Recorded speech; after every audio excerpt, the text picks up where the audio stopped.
Okay, here's the scenario.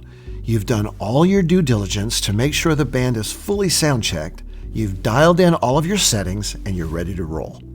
And right before the set, the guitar player tells you that he's going to switch from his Strat to a hollow body on the first song. What are you going to do? Well, with the A-B button, the problem's solved. Hey, it's Richard Gaspard with PreSonus, and I want to show you an easy way to create alternate DSP scenarios for any StudioLive Series 3 mixer channel.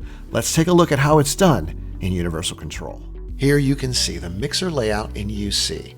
I've got a compressor and EQ set up for that Strat sound.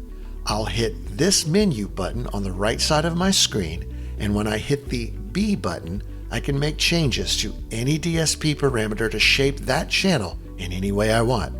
When I hit the A button again, it's back to the way it was when I started. I can do this on every single channel on the mixer, effectively doubling my mixer's DSP processing power. I can even do this on my main bus channels as well as my effects returns. The A-B button is such a great tool because not only can you make A-B comparisons of EQ, compressor, and gate settings for the selected channel, you can use it to create different settings for that source without the risk of using your original settings.